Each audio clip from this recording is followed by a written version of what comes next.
Hey guys, it's me, Ridley37. I was just looking on GameFAQ and I saw someone bring up the idea of the next Super Smash Bros. Game on Nintendo's next console, the Wii U, which I'm pretty excited for myself. I thought it would be cool to look at my predictions for Super Smash Bros. U. First up is the Smash 64 characters, all of which were able to return in Brawl, but the universe, I'm sorry, Jiggly Blast.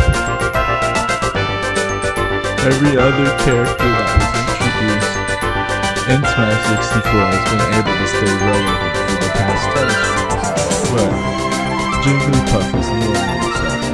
She has not been in the spotlight since the 90s. She only barely made it into Brawl, but especially because in Melee they replaced feature heroes for the new games at the time. They love putting in the new Pokemon for Smash Bros. So it's time for Jigglypuff.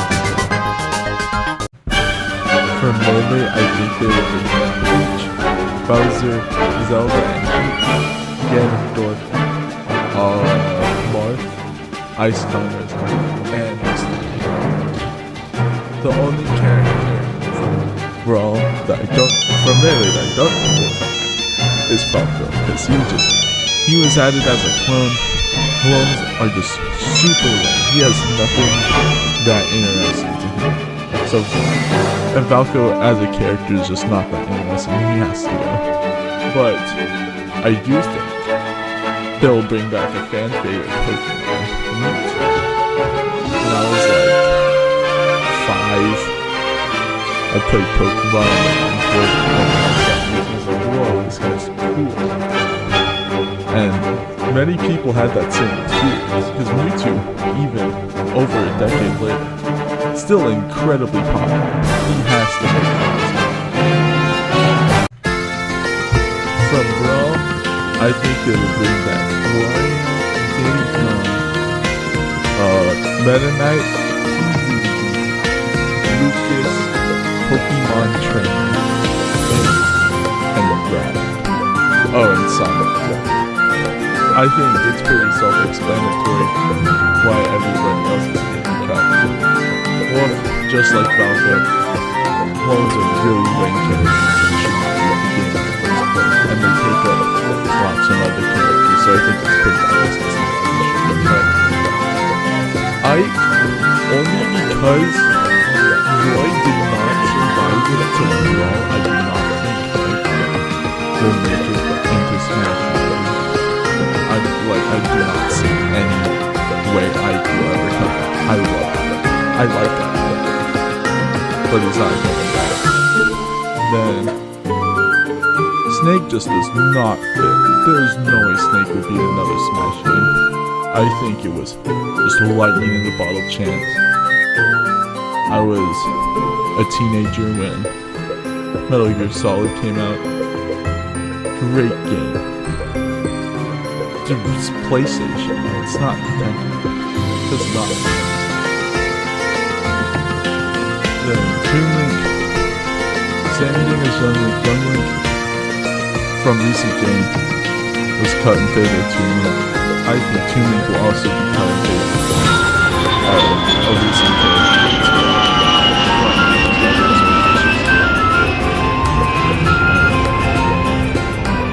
Lucario, again, Pichu was cut into Brawl. I do not see Lucario making it. It's just really weird to keep him in there after his time is already done. I don't see a point for it.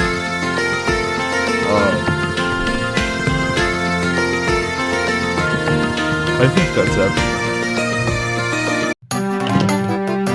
First off, I think Smash Universe will have two very distinct things about the newcomers. That, one, they'll all be very relevant at this time, and two, none of that clone crap. If they just take up roster spots, it's terrible. So, first character that I would want to go over is Bowser Jr. it'd be like Zelda and Sheik, and Bowser Jr. is kind of like Bowser, and he could also be able to turn into Shadow Mario, who's like Mario. It'd be a very interesting dynamic. I played Sunshine. It was my first video game. I first played when I was 4.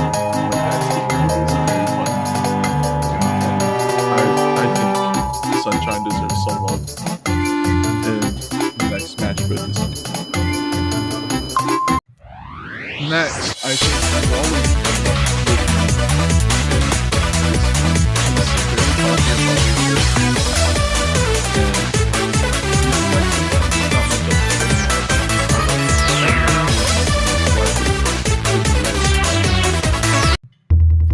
after that, I think the next character that should be done is the Zelda.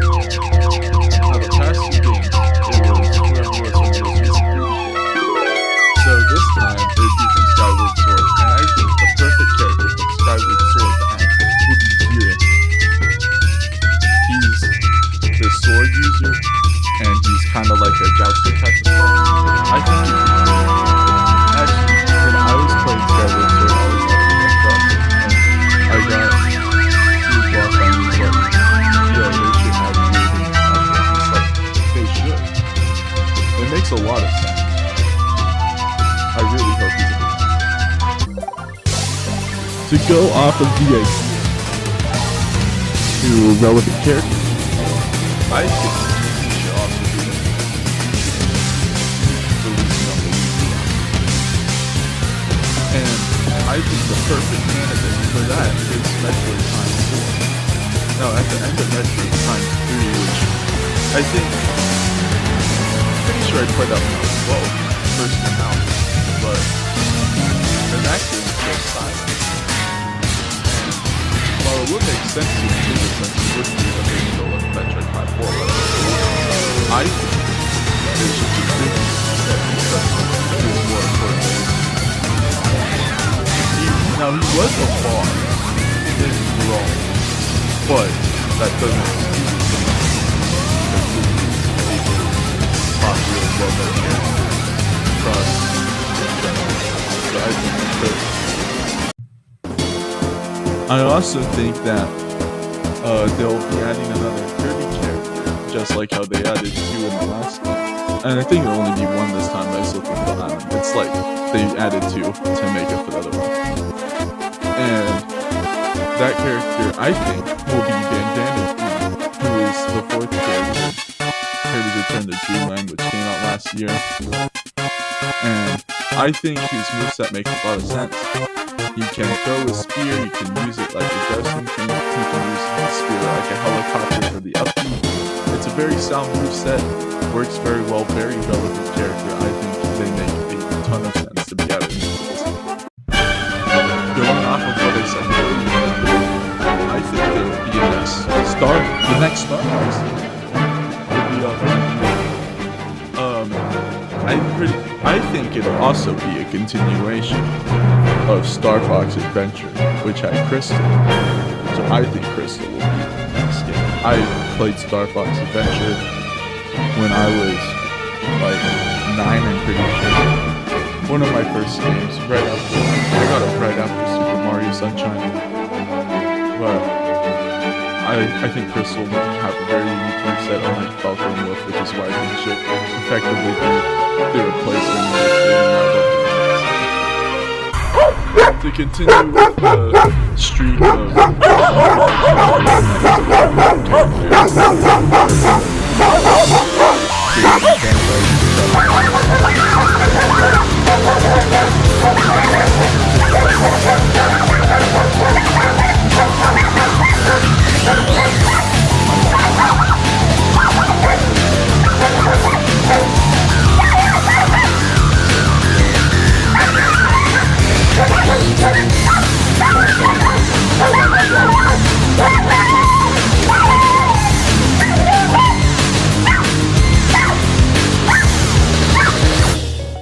Next up, because there's always a Pokemon character every single game, it makes the most sense for the Gen 5 games Black and White.